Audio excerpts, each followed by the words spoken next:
Hello 10th class. बेटा आज हम नया चैप्टर शुरू कर रहे हैं माता का अंचल, जिसके लेखक हैं शिवपूजन सहाय जी। ठीक है, इस पूरे पृष्ठ पर जो आपको दिखाई दे रहा है इसमें केवल इतना बताया गया है कि पाठ का नाम तो है माता का अंचल, लेकिन वो बच्चा जो है, जो लेखक है, वो अपने पिता के साथ कितना समय व्यतीत करता था, रहता था पिता के साथ में। ठीक है, कैसे वो माता के अंचल तक पहुंचा, ये वो कहानी है।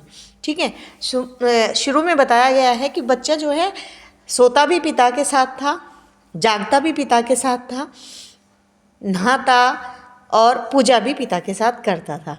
बड़ा ही प्यारा सा बच्चा था। पिता उसे सुबह सुबह नहला धुला कर पूजा में बिठा लेते थे और बच्चा क्या था, जिद करता था भभूत का तिलक लगाने के लिए।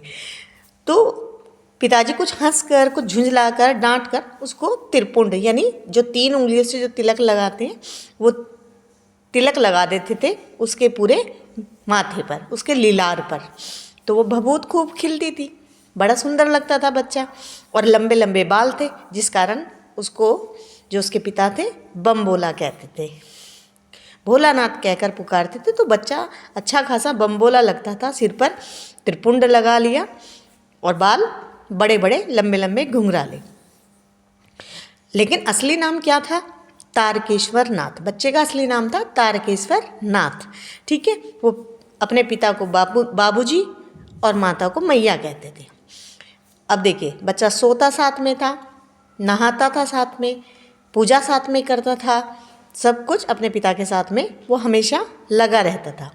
ठीक है, उसके बाद बताया गया है जो पिताजी थे नहा धोकर रामायण का पाठ किया करते थे, वह उनकी बगल में बैठा बैठा आईने में अपना मुंह निहारा करता था, क्योंकि उसको लगता था कि मैं बहुत सुंदर लगता हूँ। और जैसे ही पिताजी उसको देखते, बच्चा लजाकर मुस्कुराकर आईना नीचे रख देता था। तो पूजा पाठ करते, उसके बाद जो पिता थे वो राम नाम बही पर 1000 राम नाम लिखा करते थे। ठीक है, और फिर पोथी में बांधकर रख दिया करते थे। तो इससे पता लगता है, अगर हम ये पूछें, अगर ये क्वेश्चन आ जाए कि पिता से बच्चे में क्या क्या संस्कार आ रहे थे, या पिताजी से बच्चा क्या क्या सीख रहा था, सबसे पहले जो धार्मिक संस्कार हैं वो पिता से आ रहे थे, साथ में जो है उनके पूजा करता था। यहाँ पर बड़ा इंपॉर्टेंट क्वेश्चन का आंसर आपको मिलता जाएगा आगे आगे। ठीक है, पहली बात, पिता के साथ कैसे कैसे वो समय व्यतीत करता था, वो चीज़ें आपको क्लियर होती जाएगी, हो गई होंगी आदि तो। ठीक है, अब आगे देखते हैं कि और वो क्या क्या करता था अपने पिता के साथ में। तो पिता 1000 बार तो राम का नाम लिखते थे, लेकिन 500 बार एक एक छोटे छोटे कागज़ पर वो राम का नाम लिखकर आटे की गोलियों में लपेटते और गंगा की ओर चल पड़ते थे। यानी वो पिता के साथ में कहाँ जा रहा था? गंगा की ओर जा रहा था, मछलियों को जिमाने के लिए। तो पिताजी जो आटे की गोलियां मछलियों को खिलाते रहते, बच्चा देखकर खुश होता रहता। तो दूसरी शिक्षा ये मिलती है कि वह जीवों से प्रेम करना सीख रहा था अपने पिता से। ठीक है, जब वहाँ से आते तो जो पेड़ की जो डालियाँ झुकी रहती उस पर बिठाकर पिता बच्चे को झूला भी झूलाते थे, जैसा कि आप इस चित्र में देख पा रहे होंगे। उसके बाद जब पिता और बेटा दोनों आते तो कुश्ती लड़ा करते थे। कभी कभी देखा होगा, छोटे बच्चे डिशुम डिशुम करके बड़ों से झगड़ा करते हैं, और बड़े क्या करते हैं, ऐसे लगता है कि जैसे बच्चे में बहुत ताकत है और खुद को कम आंकते हैं और पीछे गिर जाते हैं। ऐसे उसके पिता थे, पिता भी कुश्ती लड़ते थे। बेटा जो है उनको, जो बच्चा था वो उनकी छाती पर बैठ जाता, उनकी मूछें उखाड़ने लगता, और पिता को बच्चे में बड़ा प्यार आता और उसको प्यार करते, कभी दाएं गाल पर कभी बाएं गाल पर, उसको बहुत प्यार करते थे। लेकिन जैसे ही वो प्यार करते, वो मूछें चुभने लगती थी बच्चों को, और बच्चा झुंझलाकर मूछें नोचने लगता था। ठीक है, फिर आगे बताया गया है कि फिर वो खाना खाने बैठते, चूँकि जो रसोई थी उसमें मैया भी साथ में होती, और वो क्या करती थी, गोरस यानी जो भात, गोरस कहते हैं जो गाय के दूध से बने हैं, दूध है, दही है, उसमें भात सान कर जो चावल होते हैं उसमें मिलाकर मैया खिलाती।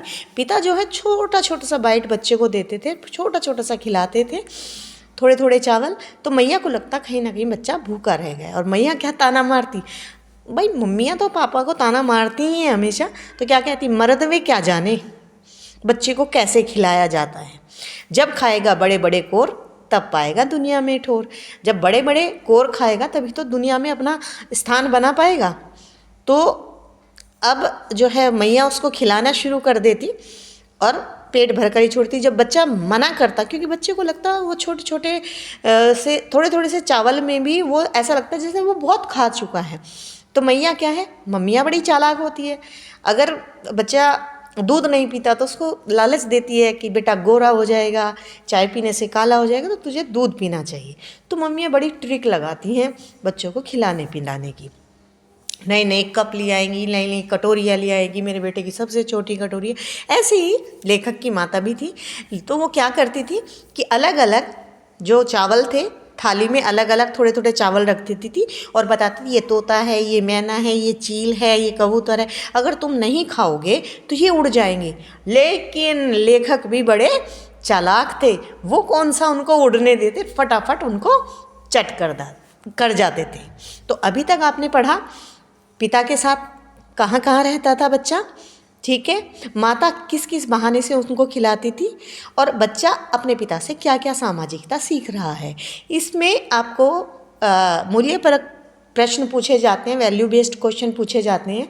ऐसे पूछे जाएंगे कि पिता से जो बच्चा सामाजिकता सीख रहा था, ठीक है, माता का अंचल पाठ में आपने अपने पिताजी से क्या क्या सामाजिकता सीखी है। इस तरह के प्रश्न पूछे जा सकते हैं।